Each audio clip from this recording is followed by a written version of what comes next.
you know, confusing, and it was doing well while it had some jungle attention, but after that, the Jace really stepped it up, and Ali can do some crazy things. Either way, we are into the third game of the day. Infinity Esports up against Peace, and already you can see the bans here. We got the Poppy ban once again against Visit Chatsu. We got TF and Nidalee off the board, and for Peace aside, they banned LeBlanc, Lucian, and MF. Yeah. The targeted ban once again against Bobbits. Nidalee is really cool to see, but this will mean that Solid Snake can play his Lee Sin. Will actually get through the draft here the first time today. That's going to be first pick priority with MF off the board here too for Peace. Does feel like you lose both a really strong jungle pick in this, but also that really top tier bottom lane. So they're going to look towards the Lilia here for Bobbit once again, going down that AP jungle line. We saw an incredible play from him, the flash in, sleep there to try to bring things back against Hanwha earlier on today. Going to stick with what's comfortable for them here, at least at the start of this draft. See where they're going for this second pick. Yeah, I mean, I like what he was able to do with the Lilia, and obviously if you have strong lanes to back up the Lilia, stuff that you can gank, you're going to feel very nice. So it kind of flows along with what he said in his interview, how they have been playing. They just need to execute on it, and that's really been the issue. We do have the Aurelia is picked up once again. It looks like maybe we will see Cody respond with the Azir. Yeah, Azir, a very strong pick with Lee Sin for mid-game pressure, and once you hit level 6, you also have that combo potential where you can actually look for the kick, the Emperor's Divide together, you can get a flash at a tally maybe. But they're going to pivot to the Aphelios here, and I think if you're going to run this into a team like Peace, you might want to consider a very defensive support with this, like the Thresh. We haven't seen this pairing yet here in Worlds, but I think it's a very strong opportunity here for Ackerman to keep him safe. The Vi mid, are we? You know, we said we might be waiting a little bit longer, but maybe we're not. Well, I don't think it's going to be that either. So maybe Cody giving a little bit of some trolling action here. Silas, definitely something I can see, and it is going to be locked in. They will forgo their support pick for now, which is kind of interesting, especially with how many strong support picks are still left available. They will go ahead and take the Silas, which I don't think would have been banned by Peace. Yeah, I don't think so necessarily either. Now, for Peace here, you've got to figure out now if you want to take away your AD carry pick, because you might end up getting locked out of a lot of picks here, or if you want to go ahead and grab your second soul lane. They will take the Jace here. A lot of counter opportunities against the Jace in terms of matchups, so it's not the worst to pick her. This is definitely not a Kennen situation like we had last time. And as we've been talking about, as the narrative has gone, locking in both of your soul lanes early does give your opponent counter pick potential, but with lanes like Aurelia and Jace, you feel like you can really just react to what your opponent's going to do next. You don't have to really focus on those matchups because you have two strong ones off the bat. And in fact, now can start to isolate some of Bogax's champion pool here. The Aatrox is removed. Absolutely, the Aatrox removed. We also had an interesting stat, the MF 100% pick rate when it is not banned. It is banned in this game, so wanted to mention that because we will not see her this time around. And that might continue, you know, with how much success this MF has been having. Wouldn't be surprised to see it continue getting banned. She was 6-2 earlier, now 7-3, I believe, so taking one win, one loss, but still 100% involvement, as you say. Zig's going to be taken off the board here. Another strong ban against Violet. We saw that earlier. And the Kennen is removed. Interestingly, with both the Aurelia and the Jace, which can, of course, be flexed, it's a very comfortable matchup. But when you consider that you've already got a Silas on the other side, the Kennen gives you a lot of engaged potential. When you're thinking about, okay, I got to deal with this Lee Sin's flank potential, I got to deal with Silas, who can actually have a really strong engage, and then a Kennen on top of all of that. I understand the ban here, even though it doesn't make sense from a matchup perspective. It does make sense in terms of the synergy with the composition that Infinity Esports are building. Yeah. Can also just sit it by that Aphelios, and if Peace continue to draft very aggressive kind of divey stuff, you can just throw out the Slicing Maelstrom and say, well, come at us. I dare you. Seen that sometimes before, those reactive Kennen ultimates, but we will not see it in this game because, of course, he was banned. So, we do have a Xayah hover, which is definitely something we haven't been seeing too much of, and it is going to be locked in. Yeah, the Xayah, very interesting to see here in this tournament. We've seen it as a counter pick in the LPO and in Korea oftentimes for Kai'Sa, but she's fallen out of meta. Xayah has fallen with her. Bit of a Riven hover here. I'd love to see it, but I think we're getting teased again. And it's going to be the Lulu going down there with the Aphelio. So, well, I say that. Okay, so it's going to be the Gnar. There we go. And this is obviously a really strong pick to have with the Sylas. You never want to play that into the Sylas because it gives the Sylas a lot of opportunities. But when you have all the engage tools that this composition already has, it can be very terrifying. They're looking for an aggressive support now with this too. The Pike is going to give you a lot of pick potential. The Thresh, I love the Thresh here with a different composition, but they actually go, looks like, for the Rakan here to lock things up. So you have, you know, a lot of power in this lane with the Aphelios to play around that farm defensively against the Zai. You don't know what your opponent's pick is going to be. The problem with this Rakan pick is now you give them the Leona counter pick, potentially. Now, they're looking towards this Lulu again for some of that mobility around the map. A lot more powerful with two strong melee frontliners. And I like the Leona better because strong counter pick for lane. You've got the Xayah already very strong into this matchup. So this is my biggest issue with the Rakan. If you took the Thresh, I'm okay with it. You take the Pike even. You have a lot of pick potential. And there were a lot of options. You mentioned it earlier on. So many supports available here. Amumu actually falls through this draft completely. Yeah. Definitely a interesting decision there. But yeah, I mean, at the end of the day, the Leona seems very obvious that it does come through there. And pieces draft, like, overall, all the pieces, forgive me, but they come together, except that Xayah feels a little bit out of place. Obviously, it can deal with a little bit of, you know, the Gnar action, the Lee Sin that wants to get in there, the Rakan now even. Feels like that was drafted straight into the Xayah. Maybe just an extra piece to make sure they can lock that down. But, you know, even the Aurelia and the Jace, those are a couple of picks. If you are jumping into a fight and you immediately get CC'd by all of the crowd control that they do have on the side of Infinity Esports, you're not going to be feeling too good. Yeah, I think that's definitely the logic behind this pick. You also don't have to, you know, run something like a Thresh. You could still keep your safety in check with the Xayah pick while also having an aggressive support that can help your engage, because you do have long-range engage with Vanguard's Edge and the Solar Flare that you can have with Leona. Then you can, of course, follow up with the Zenith Blades. You have a decent amount of poke to start the fight off with the Jace. There is a little bit of synergy, once again, as we mentioned before, with the Lilia and the Aurelia. If the Aurelia engage is good, if you can set up for that really nice Vanguard's Edge, it makes it really easy for Bob to follow up and set up a sleep in the middle of a fight. Then you can prioritize the right targets. Alternatively, you could do it the opposite direction, and Bob can be the one who leads that. But that's going to rely on a lot of things. When you have a Sylas on the other side and a Lee Sin, plus that Rakan, Bob's positioning is going to be so important, so crucial if he's going to want to set up for those sleeps. That stopwatch timing will be keeping a close eye on when he can pick that one up, because that's going to allow him that freedom, that get-out-of-jail-free card when he does go ahead and toss that Q through. Yeah, I mean, I have a lot of faith in Bobip after what he was able to do from 10,000 gold down against Sama Life Esports. Nearly was able to turn some fights around and got some of them started himself. So definitely enjoying what he has been bringing on this pick. And we are here. It is Infinity Esports up against Peace. Both 0-2, actually, these teams. So it really is make or break. I mean, if you lose here, you go down 0-3. There's 5 teams in this plans group.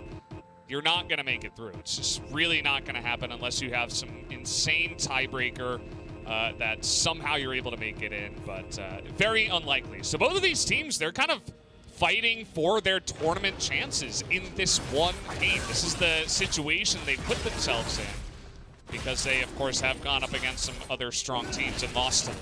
Yeah, I mean, that's just one of the realities of play-ins, right, is that, you know, unfortunately, some of the play-ins teams are from major regions and they have a lot more experience than you. So some of these other teams have, obviously, a little bit less experience and are going to struggle in the early parts of groups. But I do feel like what's been really cool about watching Peace play is they bring a completely different flavor to the beginning of this group stage than what we saw from Penta at GG. They have a very unique style as Tally. Oh, man.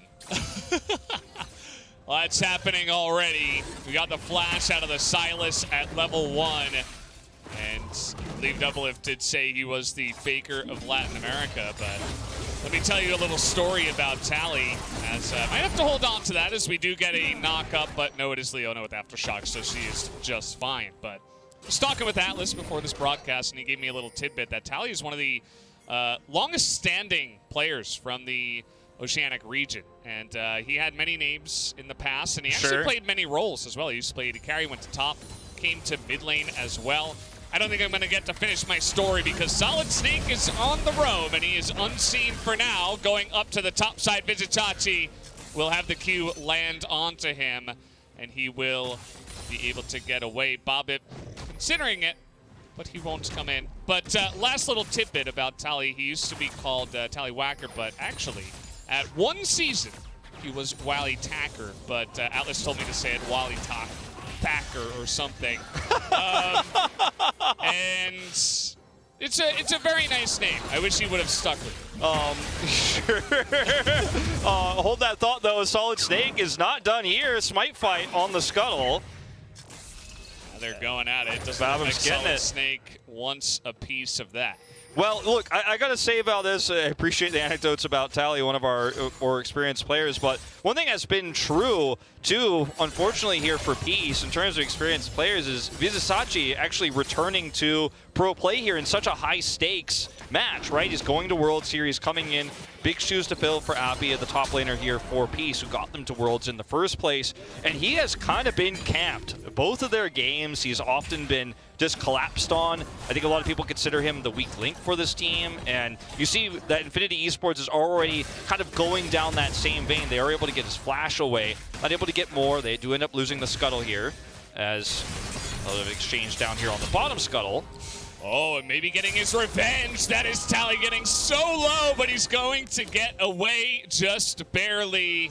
As Cody was getting in on that one, forces the flash away from the Aurelia player, Tally.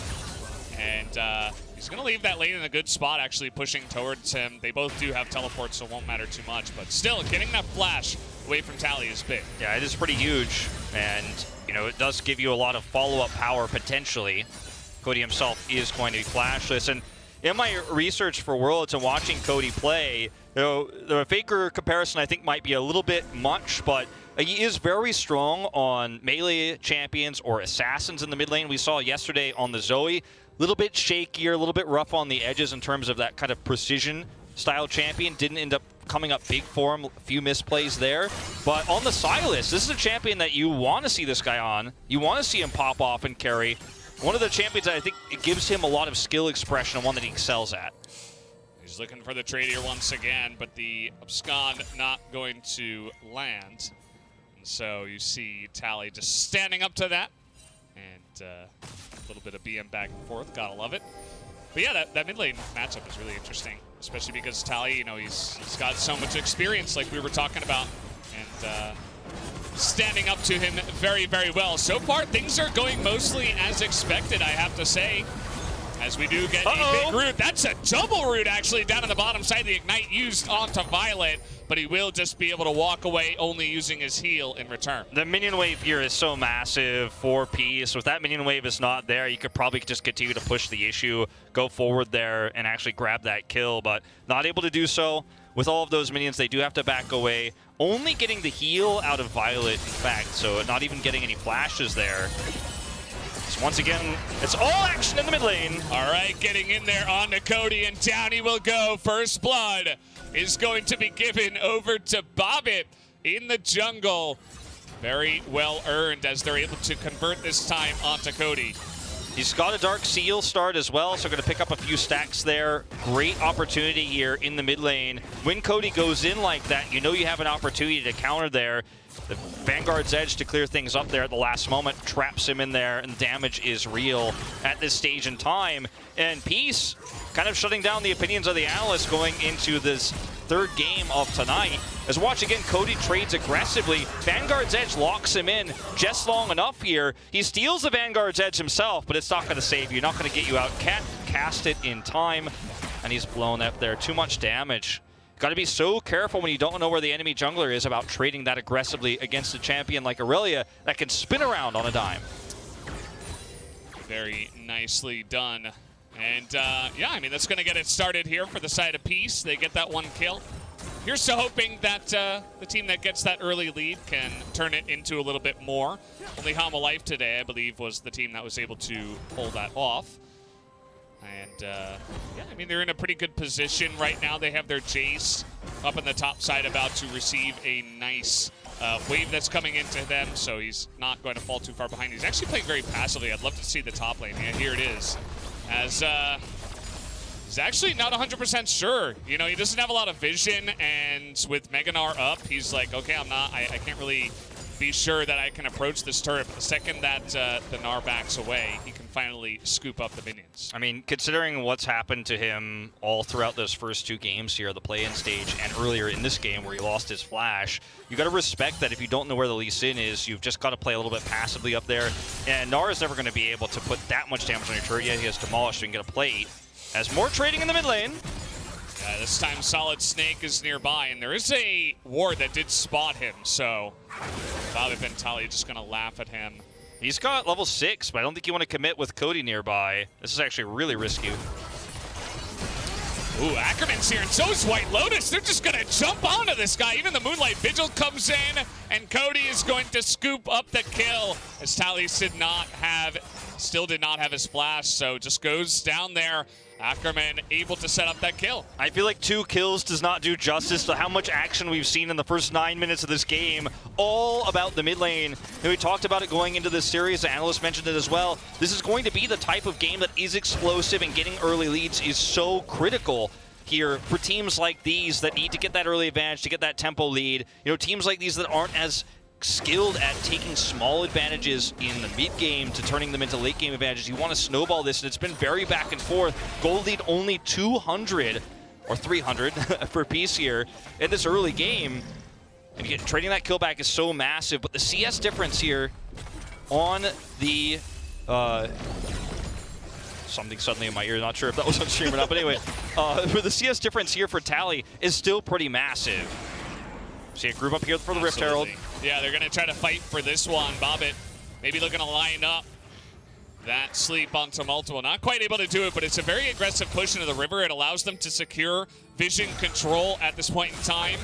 White Lotus is going to the bottom side trying to catch a wave. So if Peace were going to go for this, this would be their time. Doesn't look like they want to get right on top of that objective just yet, though. This is actually really tense because this first Rift Herald for Peace, if they take it, is going to explode this advantage for them. Infinity need to contest this. Right now, White Lotus is kind of pinned down. You don't have a Mega Gnar bar, so getting into this choke point against this Lilia is just so difficult. Emote's flashed here because they know stealing this one away is basically unrealistic at this point. They're going for it. Oh, but Bugey's got that ultimate. The Mega Gnar could not come any sooner. He's begging for it. Here it is, and he's going to get them against the wall. The 2 will immediately go down, and Bobbit is no different. The sleep comes in way too little and way too late, as it's a triple kill already for Bugax, and they're looking for a bit more. Chachi will be able to back off of that play, but man, Infinity take a huge lead. What a great decisive engage. I said unrealistic, but they forced it. They made it work. They're able to pick up the Eye of the Herald here, and it was a perfect engage here from Bugs, who's now got 3 kills on this Gnar. Just barely is able to get that Gnar bar up. I mentioned right before the fight, he didn't have it. Is able to get that up, able to get the multi-knock into the wall. And Peace stuck in that choke point, trying to back away. Almost felt like it was a shoo-in for them in terms of the comms there, because they weren't positioned well to retreat from that. They wanted to stick the landing on finishing off that Herald. I mean, look at how low this goes before the engage. Look at Bugus' Narbar. And look at where he is, 1v3. Yeah. Such a perfect play from the Latin America player. Goes into the brush here, ward has to be used, and then boom.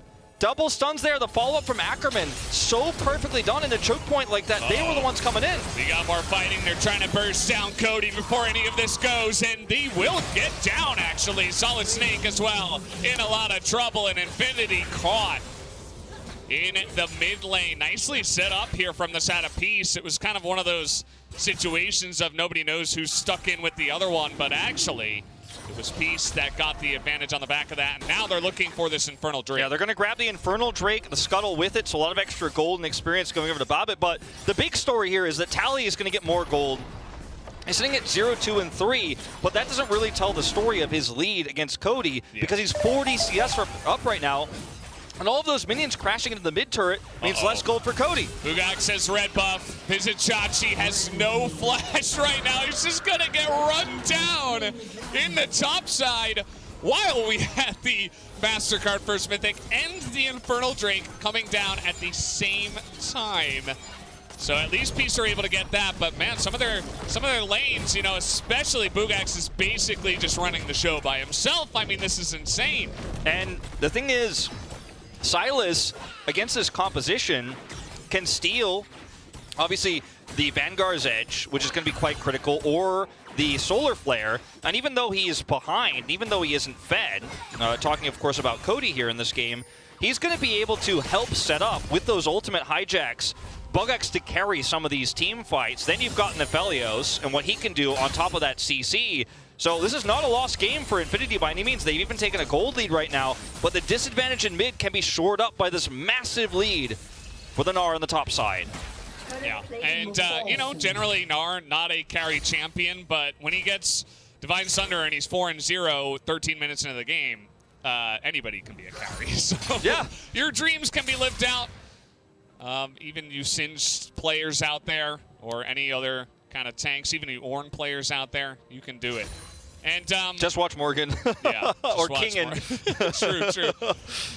Yeah, I mean, Peace kind of grouped up for it at that Rift Herald fight, and Bugax found the perfect timing. And really, it's all kind of the dominoes falling after that. And Sally's trying his best in the mid lane. He's really trying to be aggressive on the Aurelia. This is something they even talked about in that recent interview with Bobby. Like, they need to win these lanes and get a comfortable spot in the mid game. As I say that, but Tali's getting CC'd down. The Vanguard's Edge from the Silas doing a lot, but he's able to turn it around as Bobbitt comes in, and the Q from the Lee Sin will sail wide, and Tali gets out unscathed. Yeah, Bugax not able to get in and make that impact there. This was actually really well played by Tali because he knows his teammates are going to collapse in and save him. What looked like an extremely risky and greedy play ends up being the correct one. They're able to bait Cody in, get a pick here, stave off this Rift Herald pressure, and continue to maintain that control around the bottom side of the map. And unfortunately, yet again, even though Bugax has so much gold, if he doesn't have the ability to Gnar into these fights, or actually set up with Mega Gnar, be in the skirmish itself, that's when you feel the Silas deficit. That's when you feel, okay, this Aphelios doesn't have a Mythic yet. He's still working on that shield bow right now. He's still a ways away from that. These small things, these small deficits in the mid lane, in the bot lane, are going to be very impactful when Bugax isn't there. Later on, when we see real straight-up front-to-back 5v5 team fights, that's when Infinity can obviously use this to their advantage, the fact that they have a 4-0 Gnar. We just have to get to those fights first, and they have to stave the bleeding before then.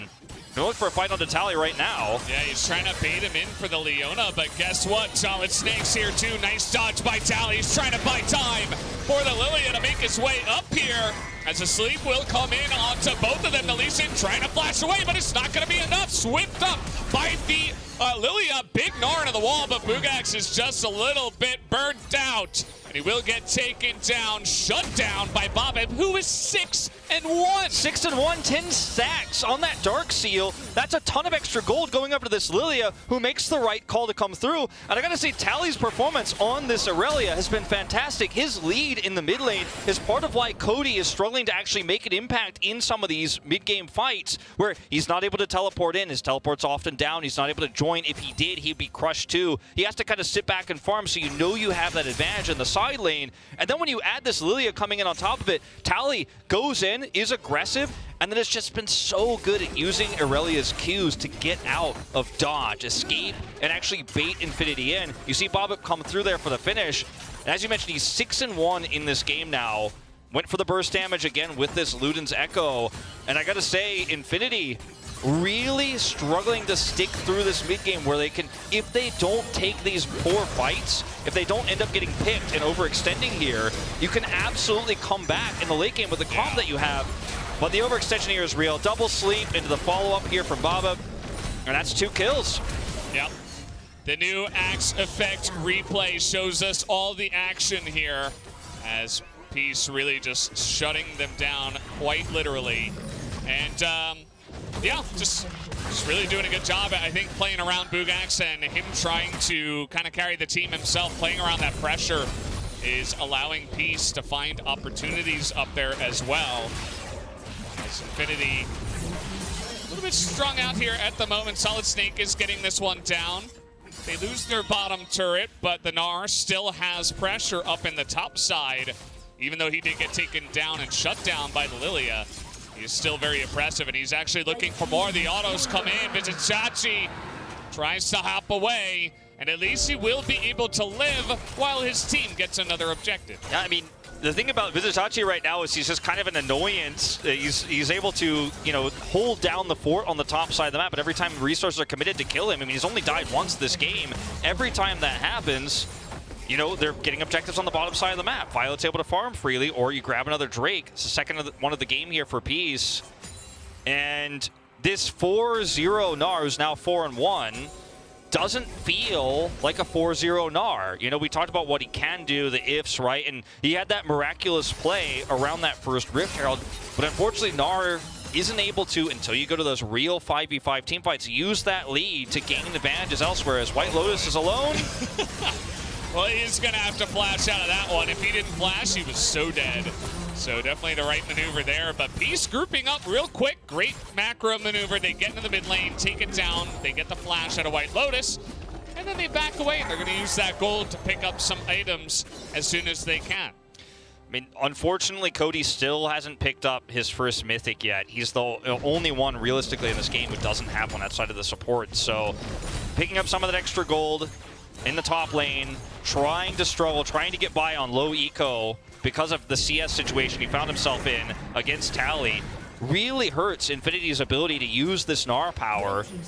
And yes, they pick up the second Rift Herald, and they are going to be able to grab a free turret here and get a deep charge. But you've got to be so careful about overextending here right now. Buggus doesn't have his Gnar bar, so there's not going to be much to gain here, unfortunately. And this means that if you could look at the top side of your map, guess where Tally's going? He's got a full wave up there. He knows that Infinity was grouped bottom. He's fairly free to push that. And he might just have a free turret on his hands. And Peace are going to rotate to support it. Yeah. Absolutely. And you can feel Peace slowly taking over this game with the Aurelia with the 6-1 Lilia, who has 2 items already at this point. Zonya's complete as well. It's just so oppressive. With the 10 stacks of the Dark Seal, as you mentioned, it's just like, you're not really going to be able to kill BABIP unless you CC him 100-0. And that's a really scary thought, especially because Ackerman's trying to get this engaged. Here comes the Lee Sin. Really nice kick over the wall, actually, into the stolen solar flare from the Sylas, so they get the Leona. As here we go, finally they're able to lock down BABIP, and all of a sudden, a couple of members going too deep in the enemy jungle, and you're going to lose Baron potentially. You had to do BABIP dirty. You had to say, unless they 100 him to 0 on CC, and he was pretty much locked down that whole time. Teleport coming through here as they look to contest this. Yeah, looks like Infinity want to go for the turn. It is against Xayah. Not going to be easy to lock down, but with the Mega Gnar, they're looking for Tally. As here comes Solid Snake. Gonna look for the slow at least, and this is quite the far chase. They might be able to get Tally, maybe, as Cody nearly dies to Violet. And Tally is still on the run, not gonna be able to find another flawless duet. And at least they get the kill, I suppose, but Peace at least stopped them from taking the Baron. Yeah, Peace are gonna be pretty happy with this. Yes, you lose Tally, but you're able to grab the aggro off the Baron. You're able to buy enough time for BABIP to respawn here. Cody gets very low. Some minions here on the top side of the map, but we'll be fine. Thankfully for him, is going to be able to get out of there. We'll lose a little bit of this wave. Unfortunately, you see the question mark ping there, but it happens to everyone. Is finally got his Everfrost online now, so he's going to be able to have a bigger impact in these upcoming team fights. Can set up for some roots, can try to punish BABIP. As we saw in that last fight, you called it out right before. BABIP actually can be CC'd 100-0 if he is isolated while he's trying to be greedy. Meanwhile... Oh, we're not wasting any time getting into more fights. Bugak's trying to go 1v1 with Vizicsacsi, but we got the teleport coming in, but it's not doing enough for the side of Peace. And now the Sylas is getting to work, but he's got Ignite onto him, and you see the damage here from Tally is just a little bit too much. Cody is going to get flashed on and hit down with that W. As now we do have the rotations coming in. We got Infinity looking for a little bit more. As the sleep will go down and the Zonius is there for BABIP, but where is the follow-up? It's just not there. Only Tally's able to get Gnar down and does have to back away. White Lotus being there means that Peace cannot extend the rest of the fight without their 80 carry. This is so unfortunate for Peace because you end up losing your flash for Bob if he uses ult there, but without Violet in this fight, as you mentioned, the follow-up damage just isn't there. Tally's not ahead enough to where he could do it alone. Yes, he's got a Sterix and a Gore Drinker. That's going to buy you a lot of time. You're going to survive a lot, but you don't have the damage to finish off those targets without an 80 carry behind you. And that's the issue here is Peace, I think, just kind of their eyes too big for their stomach in this fight, feeling, okay, we're really ahead. We can win this fight. And it's a perfect sleep. It's the one you're looking for, but there's no follow-up damage. And now Zhonya's on cooldown. They are going to group up for this Drake, and with the resets here for Infinity, it's actually going to give them a free soul point.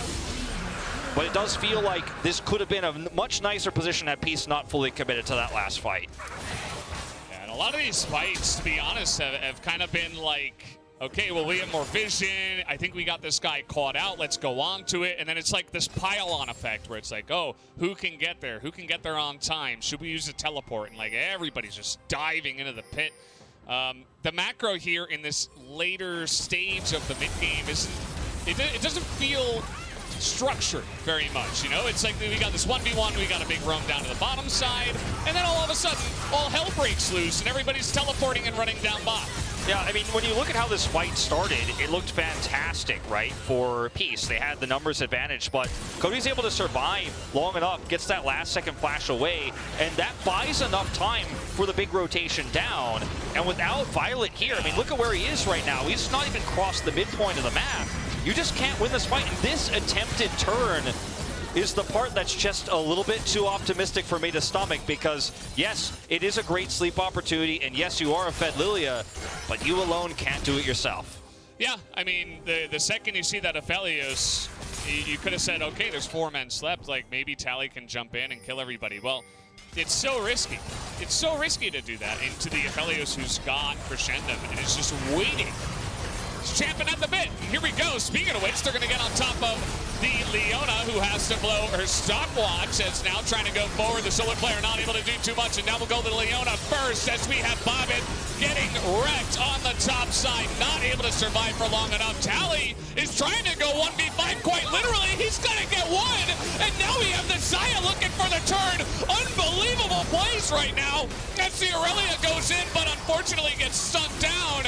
Maybe the dream is dead. Violet and Vizitachi trying to turn this one around, and they should be able to, but Bugax is way too fed as the red buff. Will it be enough? No, it will not, as Bugax will clean up the house and be the only one left to stand. I mean, we're 27 kills into this game at 25 minutes, and this is the kind of action you expect to see. And finally, Bugax is 12-2. Gnar now is starting to really show itself here, but it was a really close fight, and you could see the potential of what this team comp for Peace can do when their 80 carry is there, when Violet is here. Now, if he had actually, you know, a third item online, if he has an Infinity Edge here in this fight, I think they end up winning that swimmingly. He's not quite that far online just yet. He's 1-1-3 in this game, so we haven't reached that late game Zaya power yet.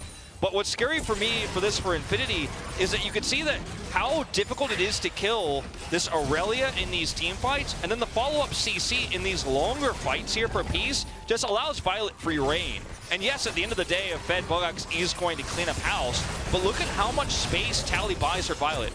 Like, he is untouched in this fight. Now, I know you're probably watching this thinking, well, Wolf, but I mean, they still technically win the fight. But this is terrifying, because in 5 minutes time, you won't win this fight against Violet. If this sort of fight happens again, you don't get those blow-up kills, if you can't get on top of the 80 carry, he's not supposed to be the last one to die. If he's the last one to die, you got a big problem as Infinity. This is why we're seeing so much priority on the Aurelia, by the way. Not only good in the lane, but also you build a couple of items. I'm sure you guys know the name of the 2 items, Gore Drinker and the Sterix. And you run in there, oh, how about a Death Stance as well? And how about some more armor against everybody who's fed that's not Sylas, right? You deny so much more damage even just with that one item.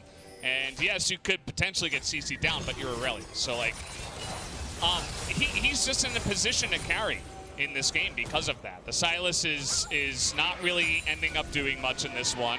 He has those 2 items online, and not to mention the 3rd item, which makes him even more tanky and survivable in these fights. And especially when there's 4 people on top of you, you're going to get even more value out of that Gore Drinker, and it makes you even more annoying to handle. And having the majority of your damage being basically only the Aphelios is, you know, sometimes it's enough, but sometimes when you're facing a Federelli, it is not. As we're seeing an engage right now onto the Jace. They're trying to drop down Vizichachi, and they will be able to. They take down the Jace. A huge sleep is coming in. Let's see if the Aurelia can get it done. Tally is in the backline doing so much damage, but he will eventually be taken out by Bugags. As we do not see the Aphelios this time, but Bugags is like, I don't care, I'm the AD carry. Unfortunately, not really able to stand up to Violet and his red buff. He is chasing them down, and this Xayah, in a game like this, is ending up getting some decent value. And Valdez, I said it was going to take maybe 5 more minutes, and then we'd see a fight where it doesn't go like that, but it was only moments after the previous one where we see Violet clean up house again, and Tally, he survives so long with these items, as you mentioned, that it just becomes nigh impossible to lock him down. And we're going to see this Drake fight here. This is for Cloud Soul itself, not Cloud Soul Point. They've already gotten that. Steal? Nope. Nope. Nice try. But the issue here is that as Infinity, your options now feel very limited in terms of blowing up a carry. You look for the Jace in this scenario here. It's Vizichachi who's actually locked down. But look at Bobip in this fight. Look at how decisive he has been all night long. Flash forward, multiple sleeps, 4 set up here into the Zonias. You can't lock down this Lilia, who gets another Q off in the fight, and everyone is focusing down Tally. You've got to get on top of Violet here, but it's just too little too late. And if Violet, again, if he's able to survive long enough, we talked about it in the draft, Xayah is one of those champions that is impossible to lock down when you've got such a strong front line.